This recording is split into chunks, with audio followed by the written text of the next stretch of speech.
চট্টগ্রামের সীতাকুণ্ডে গলা কেটে শিশু হত্যার ঘটনায় একজনকে গ্রেফতার করেছে পুলিশ। দুপুরে অভিযান চালিয়ে সীতাকুণ্ড থেকে 50 ওই ব্যক্তিকে গ্রেফতার করা হয়। এর আগে গত 2 দিন হাসপাতালে চিকিৎসাধীন থেকে আজ ভোরে শেষ নিঃশ্বাস ত্যাগ করে 7 বছর বয়সী ইরা। গত রোববার ইকো পার্ক এলাকা থেকে তাকে গলা কাটা অবস্থায় জীবিত উদ্ধার করে স্থানীয়রা।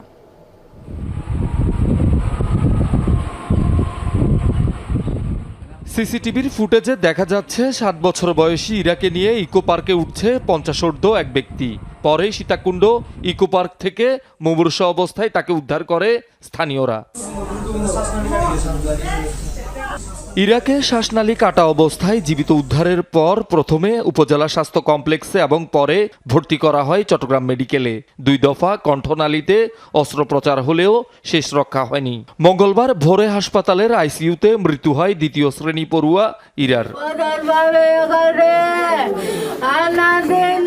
স্বজনদের আহাজারিতে ভারী সীতাকুণ্ডের কুমিরা মাস্টারপাড়া এলাকার পরিবেশ। ছোট্ট ইরার বাড়িতে এখন শুধু শোকার নিস্তব্ধতা।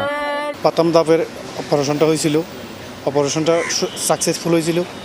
দ্বিতীয় ধাপেরটাও সাকসেসফুল হয়েছিল, কিন্তু তারা বলছে একটা কথা, কি ওনার শ্বাসনালী কেটে গেছে। যখন আমরা সেই রিকাইতে উঠি তখন কল আসে দেখি ওর অবস্থা বেশি খারাপ, তোমরা দোয়া করো, ওকে আমরা আইসিইউতে নিয়ে যাচ্ছি। নাক দিয়ে নিঃশ্বাস নিতে পারতেছে না, মুখ দিয়ে নিঃশ্বাস নিতে পারতেছে না, ওর নিঃশ্বাস গলার যে জায়গাটা এটা দিয়ে বেরিয়ে যাচ্ছে।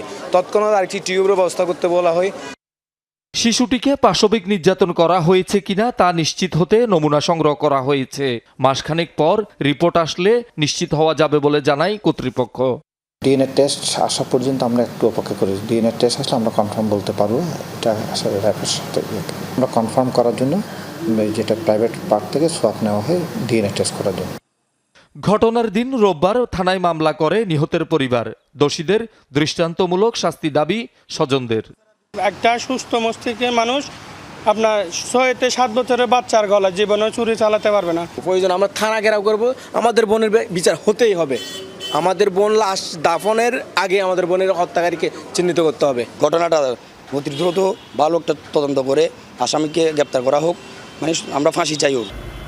পুলিশের দাবি রহস্য উন্মোচন ও দোষীদের গ্রেপ্তার করা হয়েছে।